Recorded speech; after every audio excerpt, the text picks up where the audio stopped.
Welcome back to my channel passion cakes. నేనైతే నా ప్యాషన్ని follow అవుతున్నా. మరి మీరు, నా పేరు వచ్చేసి శిరీష అండి. ఇదైతే మా పాప పెయింటింగ్ వేసింది.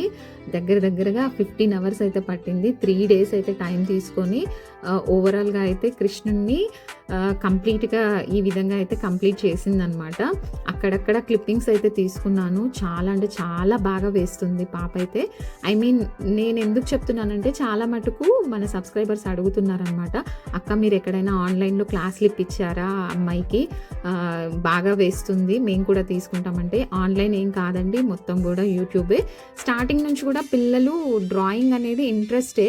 సో నేను దాన్ని ఎంకరేజ్ చేస్తూ వాళ్ళకి స్టెప్ బై స్టెప్, అంటే స్టార్టింగ్లో చిన్నగా గీసినా కూడా తర్వాతకు వాళ్ళకి ఇంప్రూవ్మెంట్ కనిపించేలాగా కొన్ని చూస్ చేసి టాస్క్లు ఇచ్చేదాన్ని. దాని ద్వారా వాళ్ళు ఈ లెవెల్కి అయితే వచ్చారని నేను అనుకుంటున్నాను. సో స్టార్టింగ్ నుంచి కూడా ఎక్కడ క్లాసెస్ అయితే తీసుకోలేదు. బట్ ఈ విధంగా అయితే పర్ఫెక్ట్గా పెయింటింగ్ అయితే చేసేస్తుంది. ఫైనల్గా యాక్రిలిక్ పెయింటింగ్ అయితే చేస్తుంది అనమాట. చాలా సంతోషమైంది నాకైతే. ఎందుకంటే నాకు జనరల్గా అల్లికలు, కుట్లు, డిజైన్లు ఇలాంటివి వస్తాయి తప్పితే ఈ పెయింటింగ్ అనేది కొంచెం కష్టం. జస్ట్ ఏదో ఫ్లవర్స్ అంటే వేస్తాను తప్పితే ఫేస్ డ్రాయింగ్ అనేది నాకైతే రాదు. సో మా పిల్లలకి అది రావడంతో నా సంతోషానికి హద్దులు లేవనుకోండి. ఈ విధంగా అయితే దగ్గర 15 hours టైం తీసుకుందండి తను. 3 days అప్పుడప్పుడు కూర్చొని వేసిందనమాట. చాలా టైమే పట్టింది. బట్ ఓవరాల్ ఫైనల్ రిజల్ట్ చూస్తే మాత్రం చాలా అంటే చాలా హ్యాపీగా అనిపించింది. ఎంత ఇంప్రూవ్మెంట్ ఒక్కొక్క పిక్చర్ గీస్తుంటే కనిపిస్తుంది. అది నాకు పర్సనల్గా తెలుసు కాబట్టి నిజంగా చాలా అంటే చాలా హ్యాపీగా అనిపిస్తుంది.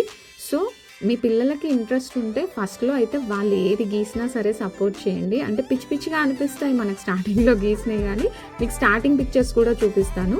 మా పిల్లలు చిన్నగా ఉన్నప్పుడు ఎలా గీశారు అనేది. అసలు అవి చూస్తే ఇదేనా వీళ్ళు ఇప్పుడు వేస్తున్నది వీళ్ళేనా అన్న ఫీలింగ్ వస్తుంది అనమాట మీకు కూడా. నెక్స్ట్ టైం ఎప్పుడైనా అది ఇంకొక వీడియోలో షేర్ చేస్తాను. ఫైనల్ అవుట్పుట్ అయితే ఈ విధంగా వచ్చేసరికి చాలా అంటే చాలా హ్యాపీగా అనిపించింది.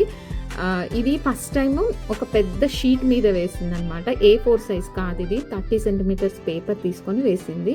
ఓకేనా, ఈ రోజుకైతే ఇంతే. బాయ్ అండి.